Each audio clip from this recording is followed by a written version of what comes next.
Poema Pulga. Vai ver, você gosta da sua companhia, dessa coisa de fazer poesia e só se encontrar na dor. O amor, eu reservo temperos, panelas. No fogo misturo esquemas, na alquimia do meu calor. Pega essa pulga, faz dela um brinco, como cata-concha ou borda o vestido. Se enfeita com ela, faz ela falar, e a sua intuição, quando quer conversar. Ai, flor, você podia cuidar da sua vida, ver com que pode se virar sozinha, que nem antes, desde o seu pudor. E se você terminar com ele, há uma grande chance de ficar sozinha na sua companhia, do seu coração. Tá batendo na porta, e o som dele diz, você vai ser feliz. Cíntia Caetano.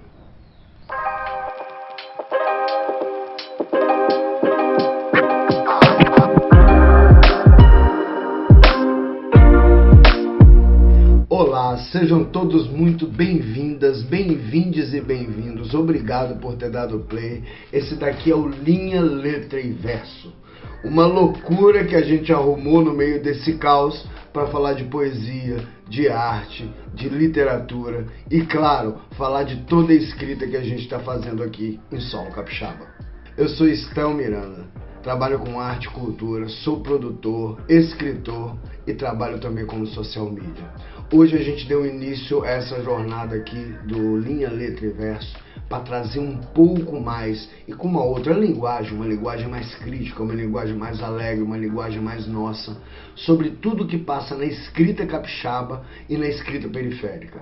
Trabalhando com arte, cultura, poesia e literatura, a gente vai embarcar agora nesse grande mundo que é a literatura e, claro, do lado dos nossos, para a gente saber um pouco mais sobre o que está sendo feito de escrita aqui dentro do Espírito Santo. Na minha experiência como escritor, eu demorei um ano para terminar a produção do meu livro, né? Antes desse um ano, eu demorei 7 anos para deixar ele pronto. E os caminhos que a gente percorre para lançar um livro nunca são fáceis. Dificilmente a gente vai conseguir uma forma fácil de lançar um trabalho de literatura. Tanto que ele tem muitas particularidades. Uma das grandes particularidades para lançar um livro hoje é precisar ou não de uma editora.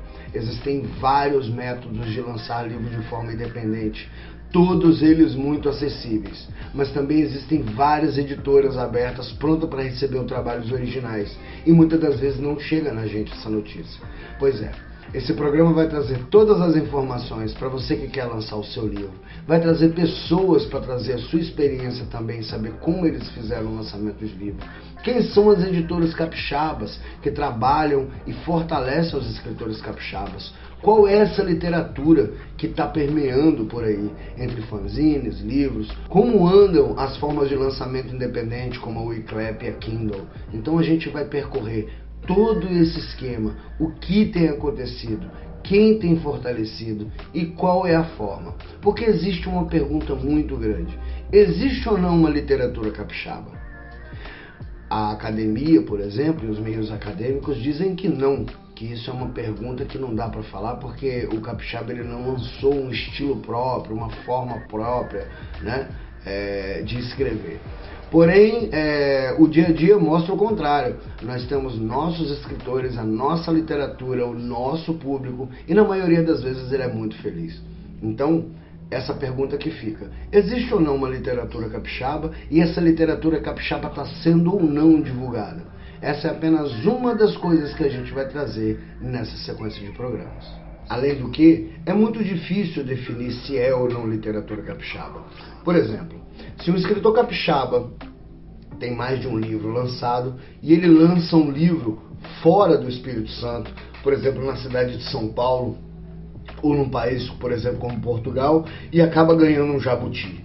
Essa literatura é capixaba ou é de um capixaba? Essa literatura, porque ela ganhou o prêmio fora do estado, ela deixa de ser um produto capixaba? Ou a partir do momento que ela sai das mãos de capixaba, ela se torna um produto capixaba? É como mais ou menos aquele termo que as pessoas usam, na verdade, né? E que é um termo muito errôneo, que é dito como fazedor de cultura. Ninguém diz, por exemplo, fazedor de serviços odontológicos, ou, por exemplo, fazedor de cirurgia. Não existe isso, sabe? Não existe um fazedor de pão, né?